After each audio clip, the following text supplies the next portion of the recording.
बारिश में गरीब माँ बेटियों का ट्रेन घर। अरे 4 बेटियां कम थी क्या जो इस बार भी बेटी को ही पैदा कर लिया? तेरी इन 4 बेटियों की टेंशन लेकर मेरा बेटा यमलोक से धार गया। तू क्या चाहती है कि अब हम भी भगवान को प्यारे हो जाएं?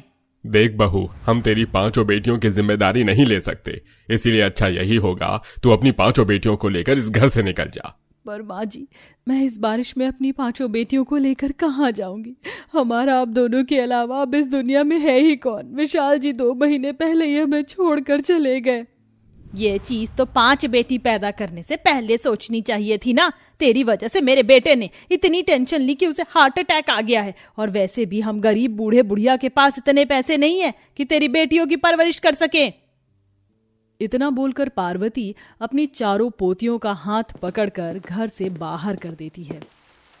दादी, बाहर बारिश हो रही है, देखो हम बारिश में भीग गए हैं। हमें और माँ को घर से मत निकालो। माँ जी, मुझ पर ना सही पर मेरी इस छोटी सी बच्ची पर तो तरस खाओ। इसको अभी पैदा हुए 10 दिन भी नहीं हुए हैं। अरे बहुत खा लिया तरस, अब निकलो यहाँ से। पार्वती नेहा का हाथ पकड़कर उसे उसकी 5वीं बेटी और सामान के साथ घर से बाहर कर देती है और दरवाजा बंद कर लेती है। काफी देर तक बारिश में भीगते हुए नेहा और उसकी बेटियां दरवाजे के पास खड़ी रहती हैं और पार्वती से अंदर आने की विनती करती हैं। माँ जी, आप चाहती है मैं यहाँ से चली जाऊँ तो मैं यहाँ से चली जाऊंगी, बस बारिश रुकने तक हमें घर में रहने दीजिए प्लीज माँ जी। माँ, अब दादी हमारे लिए कभी दरवाज़ा नहीं खोलेंगी। बारिश में खड़े होकर भीगने से अच्छा है कि हम कहीं और जाएं। ऐसे भी हमारी छोटी बहन अभी बहुत छोटी है, अगर वो इसी तरह से बारिश में भीगती रही तो उसकी तबीयत खराब हो जाएगी। हाँ माँ, चलो यहाँ से चलते हैं। इस घर के दरवाजे हमारे लिए अब बंद हो चुके हैं। इस तरह नेहा अपने सामान के साथ अपनी 5 बेटियों को लेकर वहां से चली जाती है और बारिश से बचने के लिए एक घर के बाहर खड़ी हो जाती है। माँ, मैं पूरी तरह से भीग चुकी हूँ। हवा कितनी तेज चल रही है, अब मुझे ठंड लग रही है। कुछ देर की बात है, ये ठंड बर्दाश्त कर लो बेटा। जैसे ही बारिश बंद होगी मैं सारे कपड़े सूखने के लिए रख दूंगी, फिर तुम कोई सूखे कपड़े पहन लेना। पर माँ, बारिश को देखकर लग नहीं रहा कि ये बारिश रुकेगी। हम कब तक किसी और के घर के बाहर इसी तरह से बैठे रहेंगे? पूर्वी और नैना के कहने पर नेहा जिस घर के बाहर खड़ी होती है उसी घर का दरवाजा पीटती है और उनसे मदद मांगती है।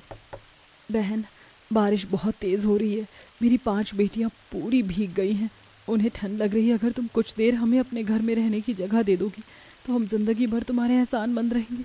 मैं तुमसे वादा करती हूँ, बारिश रुकते ही हम यहाँ से चले जाएंगे। बस हमें थोड़ी सी जगह दे दो खड़े होने के लिए। अच्छा ठीक है, घर में आ जाओ। तुम्हारी गोद में छोटी सी बच्ची है, कहीं वो बीमार ना हो जाए, पर बारिश रुकते ही यहाँ से चले जाना। वह औरत नेहा के गोद में छोटी सी बच्ची को देखकर नेहा पर तरस खाती है और उन्हें घर में आने की इजाजत दे देती है और कुछ सूखे कपड़े भी देती है, जिसे बदल कर वे 5 माँ बेटी बारिश बंद होते ही वहां से निकल जाती हैं और काफी देर तक चलती हैं और चलते चलते एक सुनसान जगह पर पहुंच जाते हैं जहाँ एक रेलवे ट्रैक पर ट्रेन का एक खाली खराब टूटा डब्बा होता है। माँ, ये तुम हमें कहाँ ले आई हो? यहाँ तो दूर दूर तक कुछ नजर नहीं आ रहा सिवाय इस टूटे ट्रेन के डब्बे के। सुनीता, तुझे माँ से इस तरह बात नहीं करनी चाहिए। माँ खुद भी परेशान है। माँ हमारे ही रहने के लिए जगह देख रही है। नैना, सुनीता को डांटो मत, वो भी छोटी है। पर माँ, हमें जल्दी से रहने के लिए कुछ इंतजाम करना पड़ेगा। बादल फिर से काले हो रहे हैं, किसी भी वक्त फिर से बारिश हो सकती है। हाँ बेटा, ट्रेन के उस तरफ जाते हैं, उधर बहुत सारे घर नजर आ रहे हैं, क्या पता कोई हमें किराए पर ही घर दे दे। आस लेकर नेहा अपनी 5 बेटियों के साथ आगे बढ़ती है, पर जैसे ही वो रेलवे ट्रैक तक पहुंचते हैं एक बार फिर तेज बारिश होने लगती है और इस बार बारिश से बचने के लिए नेहा अपनी 5 बेटियों के साथ उस ट्रेन के डब्बे में चली जाती है। बेटा, जब तक बारिश नहीं रुक जाती तब तक हमें यहीं रुकना पड़ेगा।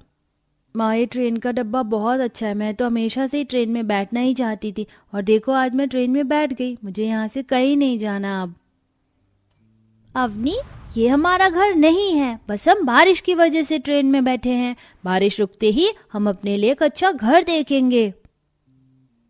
नहीं बेटा, जब तक हमें घर नहीं मिल जाता तुम चारों अपनी छोटी बहन के साथ इसी ट्रेन के डब्बे में रहना। बारिश रुकते ही मैं नौकरी और घर की तलाश में सामने वाले सोसाइटी में जाऊंगी।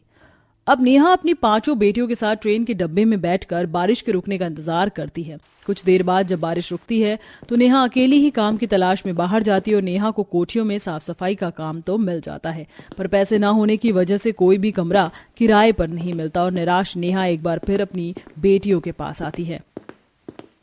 क्या हुआ माँ, आपको काम मिला? आपने ढूंढ लिया कोई घर? पूर्वी बेटा, काम तो मुझे मिल गया पर कोई अपना घर किराए पर देने को तैयार नहीं है। वो लोग एडवांस पैसे मांग रहे हैं। हमें 1 महीने अब इसी ट्रेन के डब्बे में बिताना होगा। कोई बात नहीं माँ, जब तक हमें घर नहीं मिल जाता हम इस ट्रेन के डब्बे में ही अपनी जिंदगी काट लेंगे। वैसे भी अपनी यहाँ बहुत खुश है। हाँ माँ, कुछ ना होने से तो यही अच्छा है। कम से कम बारिश में हम बीमार तो नहीं पड़ेंगे, आपकी मुसीबत तो नहीं बढ़ेगी। मेरी बिटिया कितनी समझदार है। बुरे समय में भी नेहा की बेटियां उसका साथ देती हैं और उसकी परेशानियों को समझती हैं। अब नेहा अपनी 5 बेटियों के साथ उस ट्रेन के डब्बे में रहती है और खुद सोसाइटी में जाकर नौकरी करती है। इसी तरह से कुछ दिन बीत जाते हैं और बारिश का कहर बढ़ने लगता है। ऐसे ही एक दिन तेज बारिश हो रही होती है और तभी नैना की नजर खिड़की से बाहर उसकी दादी पर पड़ती है। माँ वो देखो, दादी बारिश में भीगती हुई यहाँ आ रही हैं। क्या तुम्हारी दादी यहाँ आ रही हैं? नैना की बात सुनकर नेहा जल्दी से ट्रेन से नीचे उतरती है और पार्वती को अपने सामने देखती है, जो कि बारिश में पूरी तरह से भीग चुकी थी। माँ जी, आप यहाँ, वो भी बारिश में भीगती हुई?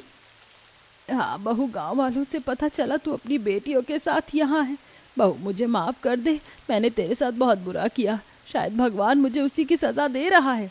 माँ जी रोना बंद कीजिए, बाहर बहुत बारिश हो रही है। चलिए हम ट्रेन के अंदर चलते हैं। पर ससुर जी कहाँ हैं? नेहा अपने ससुर को इधर उधर देखने लगती है पर उसे उसका ससुर कहीं नजर नहीं आता। जिसके बाद पार्वती रोने लगती है।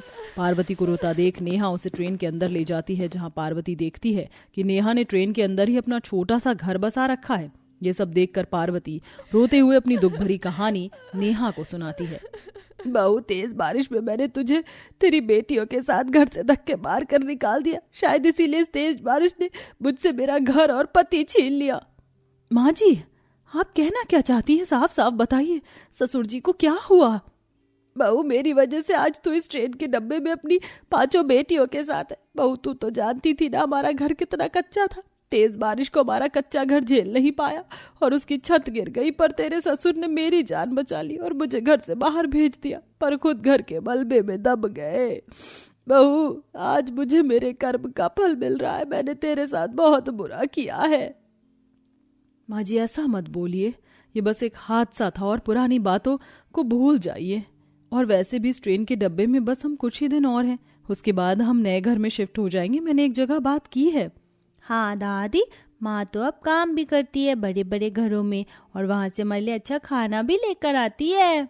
इतना सब कुछ होने के बाद भी नेहा और उसकी पोतियां पार्वती को दिल से अपना लेती हैं और अपनी पोती और बहू का प्यार देखकर पार्वती पूरी तरह से बदल जाती है और बहुत जल्दी नेहा अपने पूरे परिवार के साथ एक छोटे से किराए के कमरे में रहने लगती है और अकेले ही अपने पूरे परिवार की जिम्मेदारियां उठाती है।